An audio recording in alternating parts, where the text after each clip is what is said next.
Hello, this is your friendly Viking MtG, and this time I'm going to talk about this new format that has been taking the internet by surprise. This is Frontier. Or as some people call it, postmodern. A name I really do hate, especially because it's not very creative, honestly. I prefer the name Frontier, but I wanted to see the viability of the format in what pertains Magic and all the formats that we already have in Magic now. So it was announced a few weeks ago by the seller Hareruya. I think that's how you pronounce it. That they would start a new format, and they immediately backed it up with a lot of prizes and tournaments, constant tournaments. I think it's twice per week. The prices are great. There are boxes and everything. Um, my biggest problem is I cannot speak really Japanese, but I suppose this is part of their announcement where they explain Frontier itself. Anyway, many people have gotten excited because of this, and I thought that I would dip in a little bit and give my thoughts on the format itself. Um, what is Frontier exactly? Let's start with this. Frontier is a new Eternal format, if you want to call it Eternal. This means a non-rotating format that this time starts with an arbitrary point, like Modern does. In this case, it's from M15 on. This means that we would include sets like, M15, the core set, Cans of Tarkir, Fate Reforged, Dragons of Tarkir, Origins, Battle for Zendikar, Out of the Gatewatch, Shadows over Innistrad, Eldritch Moon, and finally now the new Kaladesh. And from then there on, we would include more sets as they come out. Um, the idea behind this is to generate a new Eternal format that is cheaper first. Something I didn't mention is that the reasoning behind this seemingly arbitrary cut is just the new card frame with the hologram on the rares and the mythics. So that would be the frame of reference. Something very akin to what happened to Modern, where they started with the modern frame, the frame that was with the gray artifacts instead of the brown ones. This card frame we are very accustomed to now. In general, the idea is to generate a format that is more accessible to people, where they can play with those cards that they are not able to play anymore with the rotation, and especially to be able to play with those cards that do not fit well in Modern or Legacy, and still can that way the cards wouldn't lose value. No, this is based very much on one comment that was made by Mark Rosewater. Again, I seem to be a big fan of him, where he said it's not a matter of if there will be a new new format. It's just a matter of when. And this is a very important question also for this discussion. No? The idea behind this is thus to create a accessible format for many people, but it has also come with a lot of criticism. Now, for example, the most common comment I've heard is that it's just another extended format that died a few years ago and made way to Modern. Also, many people say, under the same assumption, that this will be just some tweaked standard decks for those who want to relive the old glory days of this. No? I myself don't think this is a very bad idea. This kind of way to keep the interest in cards that just disappear in the bulk boxes is a nice way to continue. And Modern already has over 10 years of cards in it, and thus requires a very specific power level to be played. And this way we could play a lot of newer cards now, especially because Modern has been under constant attack because of the less interactiveness. And what they want to do here is to try to revive the interactiveness of the format. Also, this is not the only thing about this. Also, this has to do a lot with the design choices that they have made, more or less since Theros and so on. This is to be based more on creatures, to have certain rules like eliminating the one-mana dorks, like the classic Llanowar Elf, eliminating the typical counter spell, and things that turned out to be a little bit more problematic, like Mana Leak and stuff like that. And Blood Moon, which is very dominating in Modern. No, now taking this into account, it sounds nice, but is it really that what we need at this moment? This will be a question, no? Because I feel that this format has been announced 2 years too early. Obviously, if we had a little bit more of cards, I think we could have more of a real feel of an Eternal format, because the criticism of just tweet standard decks is still one of a real one, no? Because yes, what will you be able to play? Well, mostly the blue Absan decks um, and the combo decks that we had during the beginning of the year with Collected Company, all those things. Now, obviously, they're going to pit against each other, and which is nice. No, it is also interesting to see that at least we have a good mana fixing curve at this moment. I mean, we don't have all the fetch lands, but they will be included at some point. Don't worry about the enemy colored ones. And we don't have the shock lands in there, which is not precisely necessary. We already have a good support with the Battle for Zendikar lands. And the format would be much lower than Modern, so there would be no problem for now on that. No.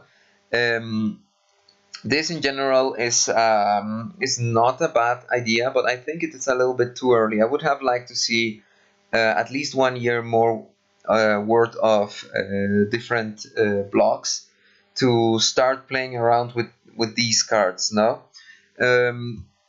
Also, there is this criticism that many people say that Hareruya would be selling more. No, they do it to sell more cards.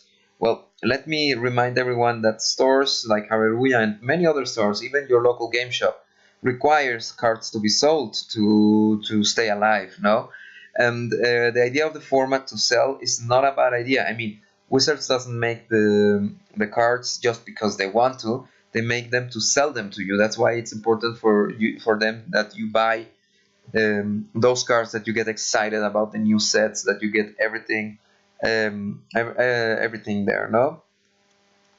Now there comes also another argument that since this is a new format, you will have cheap cards now. Others say, and this is part of a podcast I was listening to, they also say that you will be able to buy staples now for the cheap, and then have a great value increase if this gets popularized. However, here is where my criticism would come in a little bit. First off, many of the cards that will be played in this format, most probably, not all, but many of them, are cards that are already played in Modern, and there is a reason for that. It's because of their power level. No. For example, Tassigur, Call Against Command, Nahiri, and Collected Company are the cards that I bring up, but there are many others that we should take into account. Collected Company is in itself a very powerful card that has made waves in Modern, and I doubt very much that they will stop playing it in the format, and thus this is a card that most probably will become expensive at some point. It's now not so cheap. It's around the $9 mark if we go to mtgprice.com. This means that those cards that are supposed to be cheap, that will become staples, are already somewhat expensive. So I don't think that it will help very much with the pricing, especially if it gets very, very popular. No? And this is assuming that this format will survive. One factor they have in favor, though, is how the sets lately have been selling now. Dragons of Tarkir, for example, is one of the big dragons. Cans of Tarkir is one of the big examples where the fetch lands were first reprinted, let's say. What happens here is that there were so many boxes bought that many of the cards that now are staples, I don't know if in the future they will be, do tend to be very cheap because there was a lot of product bought just to get those fetch lands. And still, again, going back to the argument of these cards, fetch lands will not become cheaper anymore. unless they get another major reprinting like the one that happened at Cans of Talkr. Another thing that has helped press down the price a little bit is the expeditions and now the masterpieces. So most cards will be cheap, not by the virtue of those being recent sets, but more by the virtue of them being overbought at some point, just because they wanted to get these premium cards. I mean, just look at Grim Flayer, for example. Grim Flayer is a recently printed card, but since this set had no special support, I don't think it will sell. I mean, it will sell good, but it's not as good as, for example, Kaladesh will, just because they don't have the support. Shadow Sovereign Strat, the Shadow Sovereign Strat cards tend to be on the more on the expensive side. Just look, for example, at Grim Flayer, which is most probably going to become a staple of this new format, Frontier. It has become a staple not a staple, but a very important card in Jund for Modern, and this has pushed up the price a lot. In other words, the supposed cheapness of the card is not so apparent at this moment. The good thing is that since we don't have that many blocks right now and that many cards, and the power level is still relatively low, what will happen is that the staples right now are those staples that worked very well in standard, but in the future they will start to become less and less relevant, and they will start to take place, and they will be switched over by powerful cards that have come out in standard and that will have some effect in modern, if not in legacy itself. So I don't think that the format will remain cheap much longer, and not because your cards will become more expensive, just because more people play it, but mostly because these cards will start to be replaced by very much more expensive cards that can be played in other formats. I'm not saying all of them, mind you. No, I think some of those might stay relevant, and they will get the price as they should, slowly and with time and with popularity. No, in general, the format is not that bad in the inception. However, I would have waited a little bit more with that, especially because now it will be just a rehash of old standard decks. I'm still excited about it, and I will try to brew for it, no? But then we reach other problems, like, for example, what will be the support by Wizards of the Coast? Will they really support this format at some point? Obviously, if it's very, very popular, it may happen like in Commander, and that they will start printing specifically product for Frontier, which would be a nice thing. But first off, it has to be accepted, and for this to be accepted, we require a public. Now, will the public accept it? With the protests that have been going on, many people have been very reluctant to accept the format, and one could argument that it could happen like Commander, but it's the same like Tiny Leaders. Tiny Leaders exploded at some point. I even had a deck built for it, but after a month, nobody was playing it anymore, and thus the format became a fringe format, much like Canadian Highlander and stuff like that, which are formats that we can enjoy, and I think they will be always around. But you have to find very specific play groups to be able to play that. And Frontier runs right now in the danger of having this problem, and this depends very much on how the public will be accepting it. If there is enough public, we'll see what Wizards of the Coast might adopt Frontier as a way to supplant Legacy, for example, as a competitive format. I mean, Legacy is not played very much anymore, but there are still some fortresses of Legacy here and there, no? Which is very important for them.